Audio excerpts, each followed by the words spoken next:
In a burning palace on the Syrian coast, a scribe pressed a final message into wet clay. The enemy's ships had already come. The city was on fire, and the king's words were desperate. "My father, behold, the enemy's ships are here. They have burned my towns and done terrible things in my land." The letter was never sent. The messenger never left. The tablet was found 3,000 years later, still lying in the palace, baked rock hard by the very fire that destroyed the city that wrote it. This was Ugarit, a rich, literate, cosmopolitan kingdom. Within a generation, it would be gone, its name erased so completely that it would not be rediscovered until 1928. And Ugarit was not alone. All across the ancient world, at almost the same moment, the great cities were dying. Egypt, the Hittites, Mycenae. One of the most connected civilizations the planet had ever seen was about to come apart, and the darkness that followed would last 400 years. This is the story of the year the world ended. To understand the fall, you first have to understand how astonishing this world was. Around 1250 BC, the Eastern Mediterranean was not a patchwork of isolated tribes. It was a network, the world's first international age. 5 great powers, Egypt, the Hittite Empire in Anatolia, the Mycenaeans in Greece, Assyria, and Babylon in Mesopotamia, traded, wrote to one another, and intermarried. Their kings addressed each other in writing as "my brother," and they were bound together by a metal. Bronze, the age is named for it, is an alloy of copper and tin. Copper was common, but tin was rare and had to be carried thousands of miles from mines as far away as Afghanistan and Cornwall. No tin, no bronze, no weapons, no tools, no armor, no plow. The whole civilized world depended on trade routes it did not control. We know exactly how rich this traffic was because one of the ships sank. Off the coast of Turkey at Uluburun, divers found a late Bronze Age wreck carrying 10 tons of copper, a ton of tin, ivory, gold, ebony, and luxury goods from at least 7 different cultures. A floating treasury of the connected world. That was normal cargo. That was the age at its height.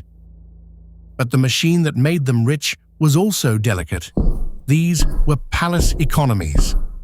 At the center of each kingdom sat a palace that owned the storerooms, ran the workshops, and recorded everything. Every sheep, every jar of oil, every ration, on clay tablets in a script we call Linear B. The palace collected, and the palace redistributed. Take away the palace, and the whole system had no backup. It was efficient, it was wealthy, and it was optimized for a world that kept working, trade flowing, harvests coming in, the sea lanes open. A system with no slack has no defense against a bad year, and the bad years were coming, not one, but many, arriving almost together. The first blow came from the sky. Buried in the mud of ancient lake beds is a record written in pollen. When scientists drilled cores from the coasts of Syria and Cyprus, they found the same story in both. Right around 1200 BC, the plants change. Species that need water vanish. Drought-hardy species take over. The rains had failed, and not for a season, for as long as 3 centuries. We can hear it in the letters. A Hittite queen writes for grain. A king begs an ally for shipments, insisting it is a matter of life and death. Egypt sends emergency grain to the starving Hittites, its old rivals, just to keep them from collapse. When the breadbasket of an empire fails, the empire does not simply go hungry. It comes apart from the inside. Hungry people move, and hungry soldiers stop obeying. Then the ground itself turned against them. The Mediterranean sits on a lattice of fault lines. and archaeologists working with geophysicists found something eerie. In the 50 years between 1225 and 1175 BC, the region was hit by a rapid-fire series of major earthquakes, what they call an earthquake storm. Faults that had been quiet for centuries let go one after another. At Mycenae, at Tiryns, at Troy, we find toppled walls, crushed bodies, and collapsed buildings. The signatures of violent quakes striking cities already strained by hunger. No single earthquake ends a civilization, but strike a starving, overstretched world again and again, and the cracks begin to run together. And out of that chaos came the enemy no one could name. On the walls of a temple in Egypt, Ramesses III left a warning carved in stone. A confederation had risen, he said, and no land could stand before their arms. One by one, he lists the great powers they had already swept away. Hatti, Carchemish, Cyprus, gone. The Egyptians called them the Sea Peoples. 5 names survive: the Peliset, the Cheka, the Shekelesh, the Denian, and the Weshesh. And to this day, we are not certain who they were. And here, the story turns, because the Sea Peoples may not have been an army at all.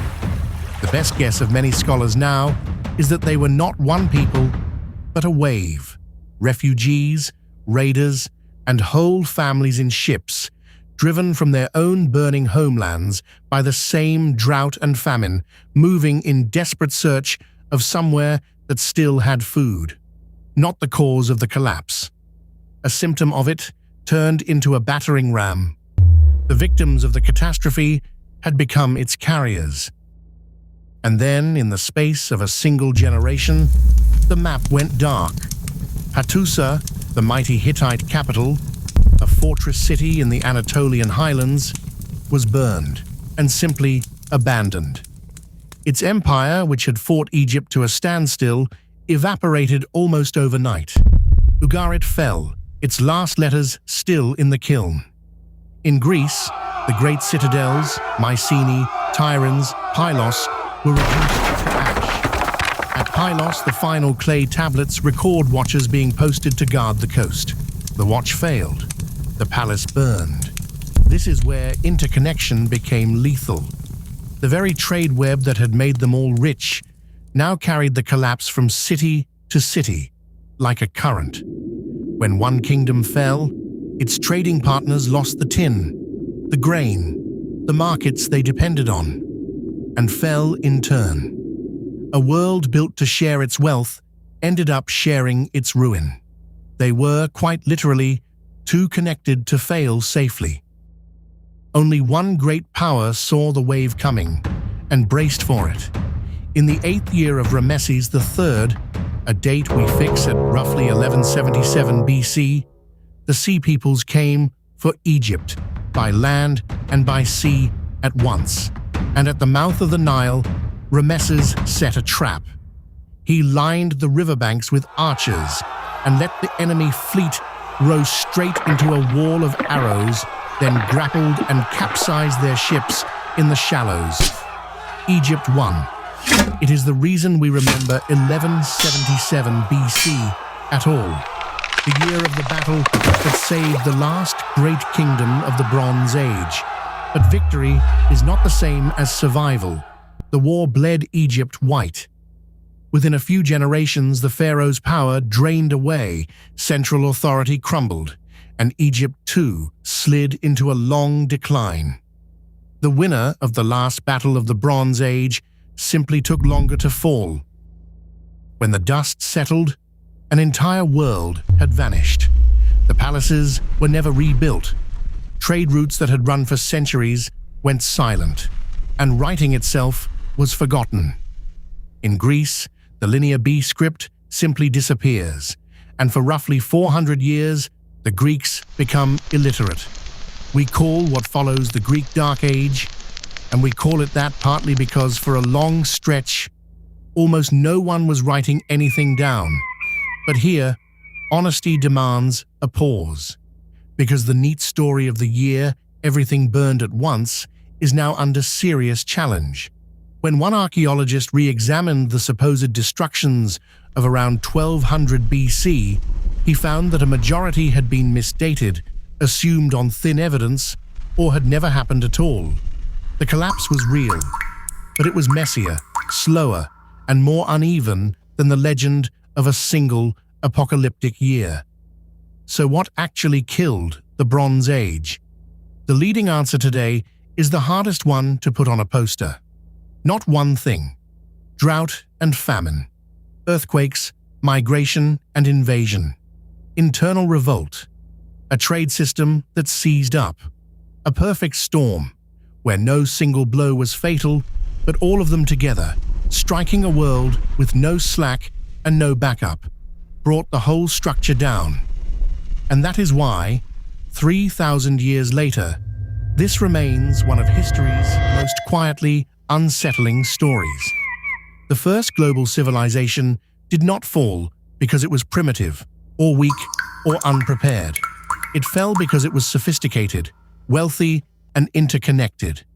And it had never imagined that those could be the very things that would kill it. The letter in the burning palace at Ugarit was never answered. There was no one left to answer it. If you would like to walk through more lost moments of history like this one, subscribe, and I will see you in the next story.